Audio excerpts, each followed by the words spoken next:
Tonight on Mello TV Sports, Donald Quarry handed in his candidacy for the JAAA presidency.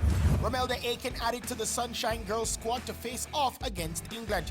And West Ham United supporter banned for 3 years for racial abuse.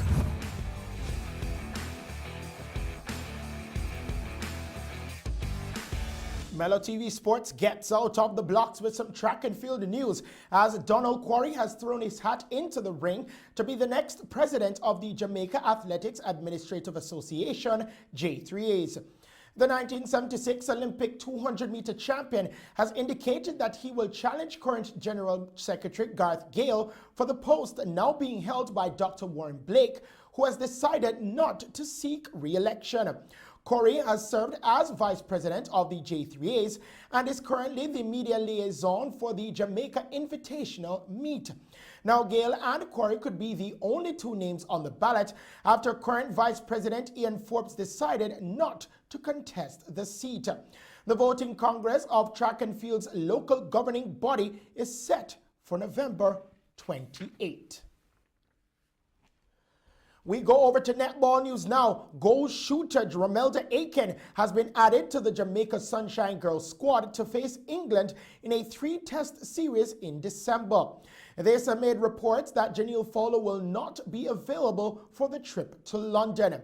Fowler, who is the top shooter in the Suncorp Super Netball League in Australia, is getting ready to contest the final with the West Coast Fever as they take on the Melbourne Vixens in Sunday's decider. Aiken, whose season is now over, is second in the league in scoring and attempts with 583 from 686, with Fowler at the top with 910 from 967. Aiken, however, tops offensive rebounds with 110 to Fowler's 66. The series against England is set for the Copper Box Arena in London from December 1 to December 6. We kick it over to football news now. Harry Maguire saw red as England was beaten 1-0 today by Denmark at Wembley to fall from top spot to third in their Nations League group. England were given a mountain to climb with 2 big incidents in the space of 3 minutes. First, Harry Maguire was sent off for a second yellow card before Christian Eriksen put Denmark ahead from the spot after Kyle Walker had fouled Thomas Delaney in the penalty area. The result, paired with Belgium's 2-1 win over Iceland, means England must avoid defeat away at Belgium in their next Nations League clash to stand a chance of winning their group and repeat their successful 2018 campaign. Elsewhere on the day, the Netherlands finally scored under new manager Frank de Boer as they held Italy to a 1-1 draw in Bergamo.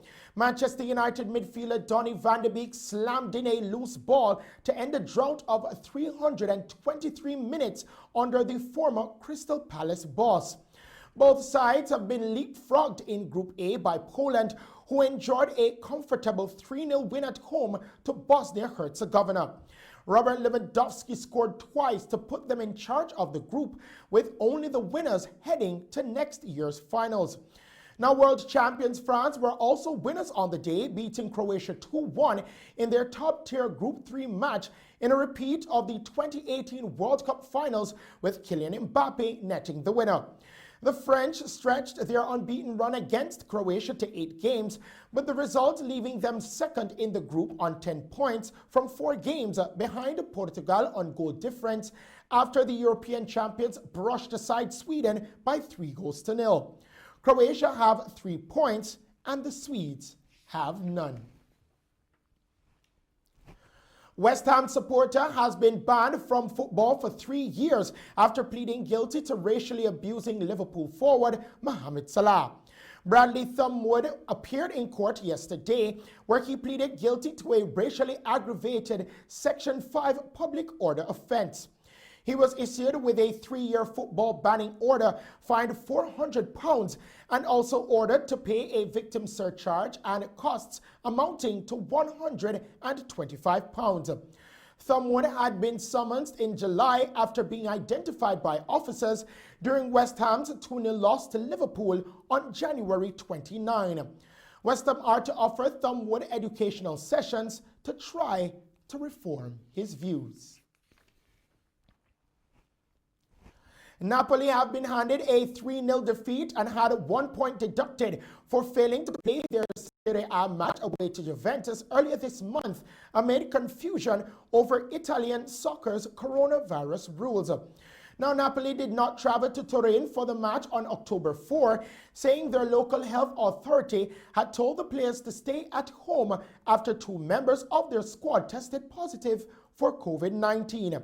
Serie A turned down Napoli's request to call the game off, meaning that Juventus and match officials were both present at the stadium and the floodlights were turned on.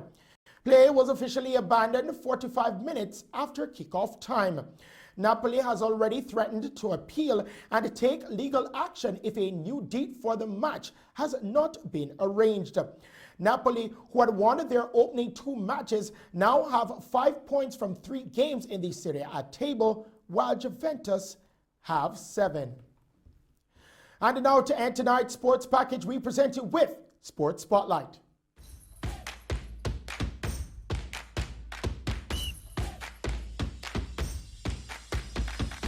In tonight's Sports Spotlight, I recently saw that the CONMEBOL World Cup qualifying has started, as well as the European or UEFA World Cup qualifying happening. And it just brings joy to me as it pertains to the CONCACAF World Cup qualifiers will be starting in a couple months. Now, there are persons that have denounced their citizenship to apply for a Jamaican visa to play for the Reggae Boys. And 2 such players who are prominent are Andre Gray, who plays for Watford, and then you have Liam Moore, who plays for Reading. Now, that is a boost in our team. The question is, can they bring some life into the Reggae Boys? And also, will the Reggae Boys qualify for the next World Cup? This has been Sports Spotlight.